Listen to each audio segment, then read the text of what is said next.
Hello everyone, today is going to be episode 2 of my books and tea series. So if you missed the first episode, basically I'm starting this new series where I sit down, I drink tea with you, and we talk about books. The format of this video is going to be a lot more casual and chatty versus my more scripted educational videos. So if that's not your vibe, feel free to pass on this video. You can also feel free to put me on in the background, more like a podcast. But today's topic is something that has really been on my mind for a while, and I want to discuss this with you because I want to open up a conversation about this. So let's go ahead and just talk about, are modern witchcraft books failing modern witches?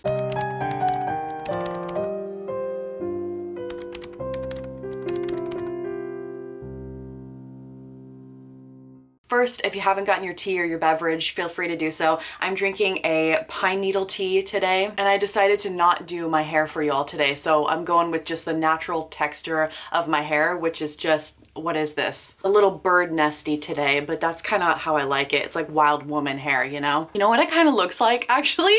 It kind of looks like I have an 80s do. You know what I mean? Like when you blow, you would like curl it back and blow it out a little bit. It kind of gives me 80s vibes.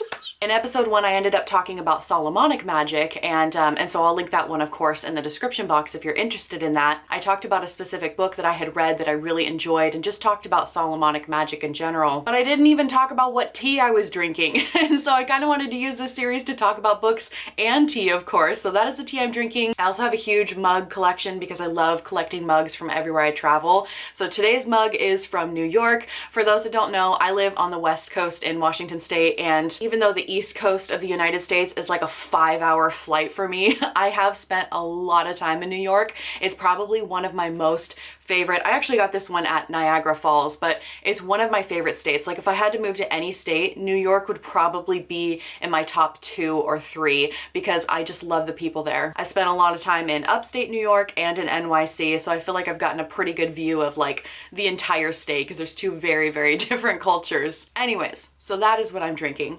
So let's talk about these modern witchcraft books. And the reason why this topic came up is because I had mentioned in my last video that in 2023, you didn't see a lot of book videos from me because a lot of the books that I read were very mediocre. And I know that's a very subjective thing to say, and I definitely don't want to say that all new witchcraft books are mediocre. By any means, no. There are some fantastic authors out there, and in fact, I love supporting authors. You'll often see me interviewing authors on my channel and talking up books, really showcasing the ones that I love, that I think are worth your time and your money. But a lot of them that I read this last year were just, first of all, mediocre, and some of them were just bad, just straight up bad. And I've been noticing this shift as I've been in the occult community for, it's been almost 20 years now, which I cannot even believe that, but I've been in the community for a long time, and I'm starting to notice this shift with literature, particularly when it comes to the witchcraft community, because you don't necessarily see this in other occult circles. Like for example, ceremonial magic. You don't typically see this happening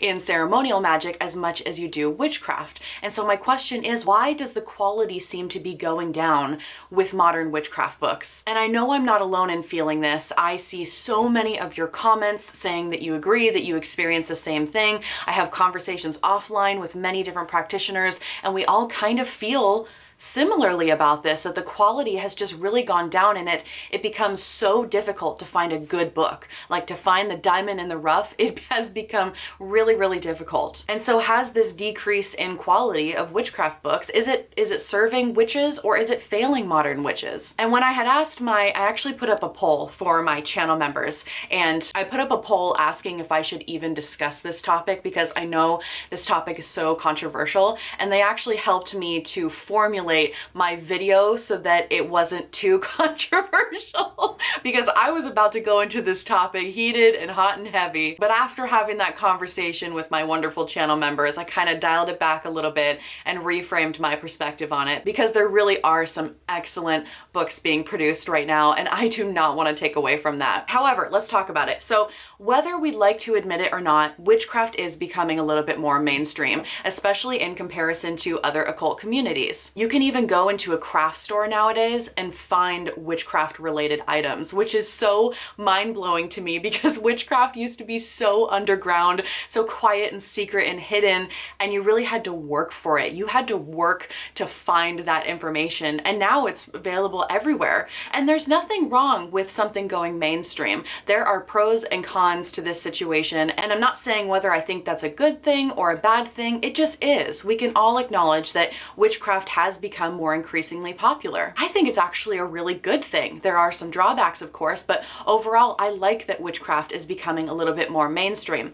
But what happens, this happens with anything that moves into a more mainstream or spotlight position. Quality starts to go down as far as the literature surrounding the subject, the teachings around the subject. So let's talk about that a little bit more. When a topic becomes a little bit more mainstream, like witchcraft, because again, you don't really see ceremonial magic becoming mainstream quite yet. That may be a possibility in the future. Even chaos magic is still a little bit hidden. I would not say that chaos magic is mainstream. I would say it's for a very small niche of people. There are other occult scenes, you know, that are still kind of hidden. But as witchcraft becomes more mainstream, there is a huge influx of people wanting knowledge and information. And so there is a supply and demand issue. There are so many more customers that are ready to buy the witchcraft book, that are ready to buy the spells, the kits, the whatever it is. And because that, so many more people want to capitalize on it, which makes sense, right? There's nothing wrong with capitalizing on a situation where there is a lot of demand and you want to provide a product. People see a lot of customers and then want to come in and sell their product to them. And so you have people coming in that may not have as much expertise or knowledge on the subject, wanting to capitalize on that demand and sharing what they know, but they may not necessarily have the same amount of expertise and knowledge as someone who wrote a book 20 years ago that wrote about it because they were actually passionate about it and not because there was some sort of demand to fulfill. And when something becomes more mainstream, it goes through a process of simplification just naturally because you are now appealing to a much wider audience than you were back when things were still underground. And so some nuances are lost, some complexities are lost. I know there are so many people that are constantly complaining about how books seem to have been simplified to the point where they're not learning anything new. It seems that every single book written nowadays is geared more towards beginners, and there isn't that meat and potatoes, you know, that next level for intermediate or advanced practitioners. That is a complaint I hear all the time from people. And again, I'm not saying all books. There are still some absolute gems that are being produced right now that I try my best to uplift on this channel amidst all of the oversimplification. But witchcraft has been made palatable, very palatable to a wide range of people. And again, not saying that that's a good thing or a bad thing, but it does result in all of this literature being produced where the nuances have been lost. And with this demand of so many people being interested in this subject now, you have not only writers, but publishers that are wanting to produce as many books as fast as possible because that's money, right? That is money. It is a perfect cash grab right now. Even looking at I know we're talking about books today, but even talking about like spiritual leaders in general, you have so many people claiming that they are a spiritual teacher when they maybe don't have the education and expertise that they maybe should, but they're claiming this and promoting themselves to people so that they can take advantage of this cash grab, get a lot of money from it because there's a huge demand. And let's talk about algorithm books because this is something just that totally grinds my gears and drives me absolutely insane. I read so many algorithm books last year and it made me genuinely upset. So I should probably explain what I mean by an algorithm book. An algorithm book is basically a book that seems to be written by the algorithm in a sense that it hits all the buzzwords, like all the key points of what's trendy right now in this spiritual community, but it doesn't have any sort of depth whatsoever. And it takes out all the nuances from those practices and really just hits the buzzwords to make it flashy to the witch. You know, a witch sees, ooh, a book on past lives. Let me go ahead and pick up that book because I'm interested in reading about that subject. And then that book ends up having no cultural context, no history of the practices with past lives. It's basically just a regurgitation of Wikipedia articles and things that you could find on the first page of Google. That is frustrating. These algorithm books are just wasting readers' time, wasting readers' energy, because these are things that you could have easily looked up on Google yourself. And I am going to go on a little rant about AI authors and all of that stuff later in this video, But I first want to address, I do think that it becomes more difficult for authors in general to just write the books because you want it to be accessible. Accessibility is so important. But when you're trying to make this knowledge accessible for literally every single type of reader, you spend so much time writing disclaimers and simplifying things down to a point where your word count is maxed out now and you don't have the time to even go into anything even more complex because you spent so much time writing something in as simple terms as possible for every single type of reader that could potentially pick up your book. And so now we have a bunch of books that are overly simplified and nobody wants to get into the complexities. I'm saying these extremes as if nobody does this, but again, there still are a lot of authors that are writing with a lot of depth that I really appreciate. It's not necessarily always the author's fault. I mean, yes, we do have those authors out there that are just trying to capitalize on the supply and demand issue, but we also have authors that are really, really good writers that want to share more complex and deep things, but they can't because so many people will complain that it's either too complex or not accessible. And again, I think accessibility is so important. That's something I try my hardest to focus on for my YouTube channel, but it is impossible to ask somebody to include a clause for every single different type of situation that a reader may be in. So ultimately, I think authors really would struggle with this balance between accessibility and complexity and depth. And finding that right balance is so, so difficult. And I usually see authors swinging one way or another because it's just really hard to meet that middle ground. And I personally don't know how authors could do it. It seems impossible. Also, like if a writer is writing about something that's not sexy and doesn't have a ton of the buzzwords in it, and it hasn't been made palatable for the masses in witchcraft, chances are that book is not going to perform very well. And yes, I mean, not every author is looking to make a ton of money on their book. Some people do it for their passion, just for writing and wanting to share knowledge, but authors do deserve to get paid for their time and their effort, right? So it becomes discouraging to spend your time writing something that you know maybe only a very, very small of the population will get, understand, and resonate with. And so there is more appeal to just writing books that resonate with everybody because not only will you get less backlash most likely, but you'll make more money doing it, and then you can actually make a living as an author. Why would anybody spend their time and energy writing a really complex thing just to put it out to the public and then have the public say, this is too hard, this is not accessible, I don't get it, this is not sexy, there are no buzzwords, I'm not interested, where's the pictures? You know what I mean? So I think it's a complicated game, not only for readers, but for authors, as I've expressed. I don't think it's the fault of authors at all. I think it's just the way the community changes when something becomes more mainstream.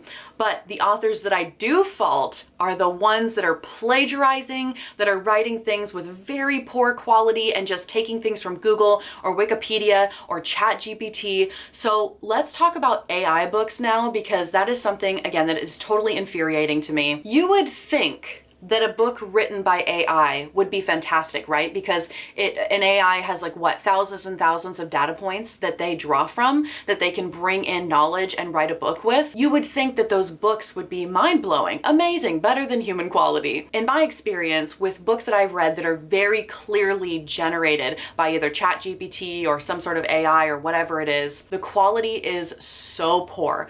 All of the complexities and nuances have been lost.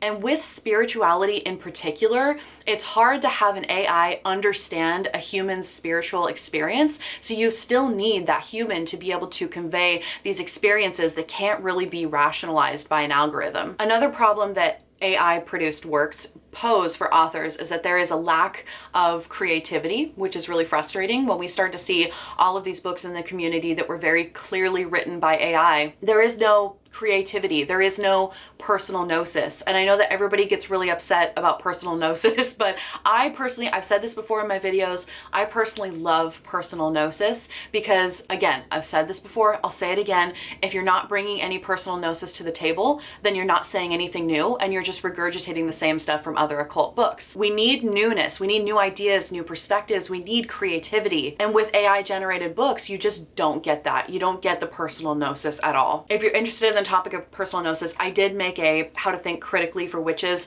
I made a critical thinking video that I'll link down below in the description box. It kind of goes into a lot of the stuff that we're really talking about today. I'm going to call out an author that I have called out before in my videos, and this author has been suspected of plagiarism, of just copying things from other people's books, Google, Wikipedia, the basics of just a regular Google search. I don't know if this author has used ChatGPT because some of their books came out before ChatGPT, but there's definitely suspected plagiarism. And their books are absolute algorithm books. They're horrible. Do not buy them. It is by Mari Silva. I'm going to put their name up on the screen. Mari Silva, if you are a real person, a real actual person that has written all of these books in your own words, please feel free to contact me and I will take this part out of my video. I will edit this out. But as of right now, there is no online presence for this person. It is suspected that maybe there are multiple authors that are writing under the pseudonym of Mari Silva, but we're not really sure. I'm definitely not the only one that feels this way. Feel free to go down a rabbit hole on this one because there are many, many people that agree this person is plagiarizing, taking things from AI, trying to capitalize on the situation, and they don't actually have the expertise in all these different subjects. You'll see that Mari Silva has produced a ton of books in the last couple years on a wide range of different subjects, all the way from cultures in one part of the world to cultures in a completely different part of the world. And I'm not saying it's impossible to be a person that has that wide of a knowledge base. I'm not saying it's impossible, but it's a little bit suspicious when you're writing books all the way from Norse paganism to the pineal gland and the third eye to the African orishas. You know, like it's all of these buzzwords that are being used in these books. And if you actually read one of these books, they're super watered down. You can find all of this information online yourself. So please pass that around. Do not buy Mari Silva books. Let's find out who is actually doing this. Should I be calling someone out so publicly like this? I don't really care, because if you're plagiarizing someone else's work, that's horrible and it needs to stop. Okay, rant over.